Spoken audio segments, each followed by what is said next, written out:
तो किसी भी इंडिविजुअल के फंडामेंटल राइट्स को अगर उनका राइट्स वॉलेट हो रहा हो तो वैसे सिचुएशन में सिटीजन्स के पास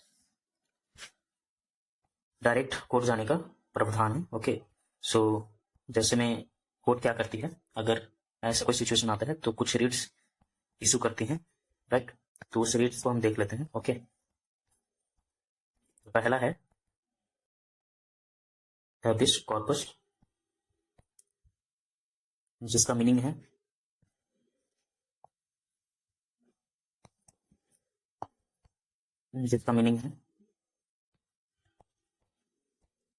produce the body okay in front of court. क्या होता है, जब इलीगल कोई डिटेंशन होता है, किसी भी पर्सन को डिटेन कर लिया जाए, अगर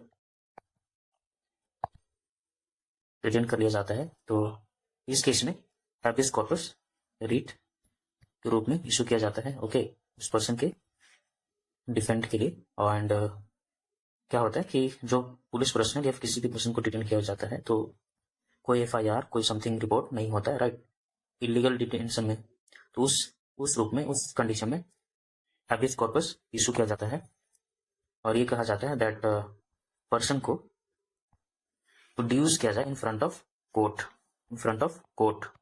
ये बात आप याद रखिएगा, दैट प्रोड्यूस द बॉडी का मतलब ये है कि कोर्ट के सामने उस पर्सन को लाया जाए, है ना। ये पुलिस पर्सनल के ऑर्डर्स हो जाते हैं, राइट। देन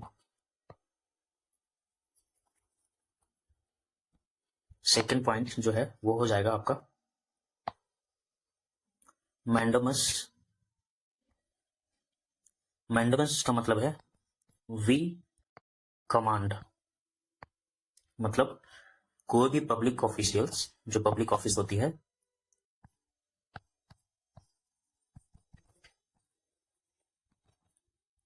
को अपनी लीगल ड्यूटी परफॉर्म करने के लिए ये मैंडमस इशू किया जाता है, राइट। ये रीट इशू किया जाता है किसके द्वारा, किसी कोर्ट के द्वारा। ओके, हाई कोर्ट हो सकता है या फिर सुप्रीम कोर्ट हो सकती है।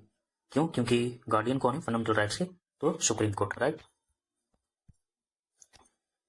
तो किसी भी पब्लिक ऑफिस को उनके लीगल ड्यूटी को परफॉर्म करने के लिए ये मैंडमस इशू किया जाता है, राइट।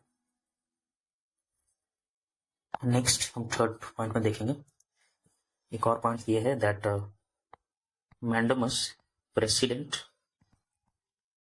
और गवर्नर के लिए इशू नहीं किया जा सकता। ओके, इन दोनों के लिए इशू नहीं किया जा सकता किसी भी कोर्ट के द्वारा। देन थर्ड पॉइंट में देखेंगे प्रोहिबिटेशन।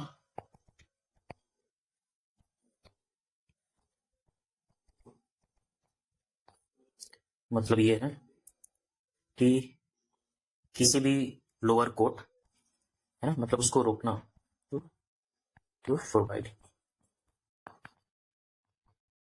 तो कोई भी ऐसे कोर्ट जो अपनी अथॉरिटी से ऊपर का केस लेकर उस पर सुनवाई कर रही होती है, तो कोई भी कोर्ट जो अपनी ऊपर की शक्ति से, मतलब विदाउट एनी लीगल अथॉरिटी किसी केस की सुनवाई कर रहे हो, तो उस कंडीशन में प्रोहिबिटेशन को लाया जाता है। ओके, जिससे सुप्रीम कोर्ट ये ऑर्डर हाई कोर्ट को दे सकती है, हाई कोर्ट सबऑर्डिनेट कोर्ट को दे सकती है to transfer that case to the higher court. Okay, means prohibition means मना करते हैं कि वैसे जुरिडिक्शन जो उनके जुरिडिक्शन से बाहर हो, वैसे केस जो उनके जुरिडिक्शन से बाहर हो, तो वैसे केस पे वो सुनवाई ना करें, बल्कि वैसे केस को ट्रांसफर करें, राइट।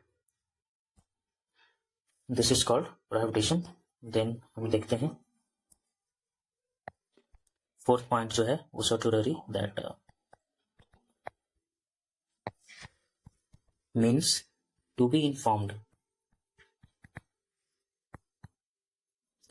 हायर कोर्ट, अगर कोई लोअर कोर्ट जो है या ट्रिब्यूनल है वो किसी केस का सुनवाई कर रहा हो, तो मतलब उनके जुरिडिक्शन में नहीं है, तो वैसे केस को या फिर वैसे जजमेंट को कैंसिल करने का काम करती है, ठीक है। अगर ये रीट इशू होता है हायर कोर्ट से, तो वो जो भी जिस भी कोर्ट में, चाहे वो सबऑर्डिनेट कोर्ट हो या फिर हाई कोर्ट हो, supreme court high court subordinate court को ये ऑर्डर पास करती है। एंड अगर सबऑर्डिनेट कोर्ट ने कोई जजमेंट दिया है जो इनके ज्यूरिडिक्शन में नहीं आता हो, और तो वैसे जजमेंट को क्या करती है, ये रिट कैंसिल कर देती है एंड ये हायर कोर्ट में चला जाता है, राइट। फिफ्थ में अब देखेंगे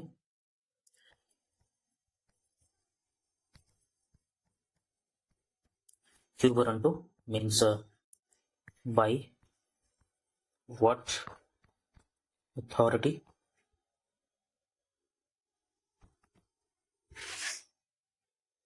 so कोई भी अगर पब्लिक ऑफिस के हायर रैंक पोस्ट पे इलीगल अपॉइंटमेंट होता है, और अगर ये सील हो जाता है तो वैसे में ये रीट इशू की जाती है और उस पब्लिक ऑफिस के उस पोस्ट को वैकेंट करा दिया जाता है, राइट, थ्रू दिस